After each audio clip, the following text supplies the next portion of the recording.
Hey guys, welcome to Mayank talks. तो आपका फिर से स्वागत है और एक मैच रिव्यू में। तो आज मैं कलिंगा सुपर कप के quarter final north east United FC versus Jamshedpur FC का मैच रिव्यू करने वाला हूं। देखो, नॉर्थ ईस्ट यूनाइटेड एफसी ने और एक क्वार्टर फाइनल को लूज कर लिया है जमशेदपुर के अगेंस्ट। तो मुझे लगता है कि अभी साफ दिख रहा है कि नॉर्थ ईस्ट यूनाइटेड एफसी के स्क्वाड में कुछ ना कुछ प्रॉब्लम चल रहा है, क्योंकि Kalinga super cup 5 foreign players का यूज करने का रूल है। तो मुझे लगता है कि नॉर्थ ईस्ट यूनाइटेड एफसी अगर 5 फॉरेन प्लेयर्स यूज करके भी अगर गोल स्कोर नहीं कर पा रही है, तो कहीं ना कहीं मुझे लगता है कि नॉर्थ ईस्ट के अटैक में कुछ ना कुछ प्रॉब्लम है और क्रिएटिविटी में कुछ ना कुछ प्रॉब्लम है। हाँ, मुझे पता है कि आप लोग कहोगे कि जमशेदपुर ने भी स्कोर नहीं किया है, लेकिन उससे क्या फर्क पड़ता है। अगर north east United FC penalties तक नहीं जाती तो मुझे लगता है कि नॉर्थ ईस्ट यूनाइटेड एफसी इस मैच को जीत सकती थी। इसलिए मुझे लगता है कि नॉर्थ ईस्ट यूनाइटेड एफसी ने थोड़ा बहुत गलती कर दी और नॉर्थ ईस्ट यूनाइटेड एफसी में थोड़ा बहुत क्रिएटिविटी की कमी दिख रही थी, जिसके वजह से मुझे लगता है कि नॉर्थ ईस्ट यूनाइटेड एफसी को अपकमिंग सीजन के लिए, अपकमिंग आईएसएल सीजन के लिए गियर्मो और नेस्टर के जगह में किसी अच्छे फॉरेन प्लेयर्स को साइन करना पड़ेगा, क्योंकि अलादीन अजहर अकेले नॉर्थ ईस्ट यूनाइटेड एफसी के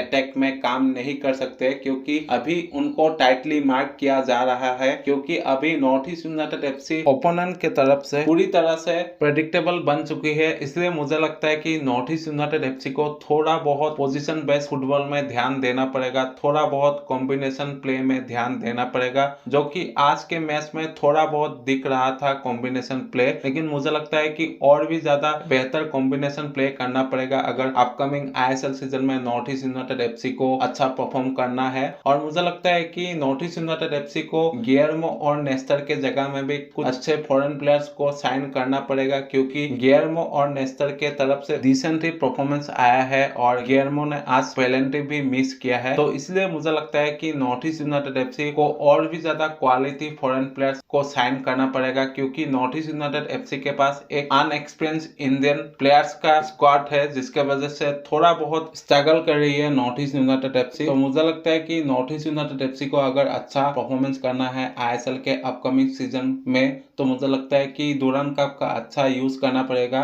क्योंकि नॉर्थ ईस्ट का स्क्वाड तो डिसेंट स्क्वाड है, लेकिन नॉर्थ ईस्ट के स्क्वाड में अगर कॉम्बिनेशन प्ले और थोड़ा बहुत पासिंग एक्यूरेसी में अगर ध्यान दिया जाता है तो नॉर्थ ईस्ट का स्क्वाड और भी ज्यादा डेंजरस हो जाएगा और अपकमिंग आईएसएल सीजन में बहुत ही ज्यादा अच्छा परफॉर्म करेगी नॉर्थ ईस्ट यूनाइटेड एफसी। तो मुझे लगता है कि नॉर्थ ईस्ट यूनाइटेड एफसी को किसी भी तरीके से दो अच्छे फॉरेन अटैकिंग प्लेयर को लाना चाहिए, ताकि नॉर्थ ईस्ट का स्क्वाड और भी ज्यादा स्ट्रॉन्ग बन जाए। और मुझे लगता है कि नॉर्थ ईस्ट यूनाइटेड एफसी को डूरांड कप को एज ए प्रैक्टिस सेशन के पॉइंट ऑफ व्यू से भी खेलना चाहिए, क्योंकि इसके वजह से नॉर्थ ईस्ट यूनाइटेड एफसी के प्लेयर्स के बीच एक अच्छा कॉम्बिनेशन बैठ जाएगा, जो आईएसएल के अपकमिंग सीजन में बहुत ही ज्यादा काम आ सकता है। और मैंने अपने मैच प्रीव्यू में बोला था कि नॉर्थ ईस्ट यूनाइटेड एफसी जीत जाएगी, लेकिन नॉर्थ ईस्ट यूनाइटेड एफसी ने लूज कर दिया है इस मैच को। और मैंने बोला था कि नॉर्थ ईस्ट यूनाइटेड एफसी अगर इस मैच को अपने पोटेंशियल में खेलती है तभी आसानी से जीत जाएगी, लेकिन मुझे लगता है कि नॉर्थ ईस्ट यूनाइटेड एफसी ने उस पोटेंशियल के साथ खेला है, लेकिन नॉर्थ ईस्ट यूनाइटेड एफसी पूरे मैच में एक भी गोल स्कोर नहीं कर पाती है और जमशेदपुर भी एक भी गोल कर नहीं पाती है, जिसके वजह से पेनल्टीज का सामना करना पड़ता है दोनों ही टीमों को। और जब भी पेनल्टी शूट आउट हो जाता है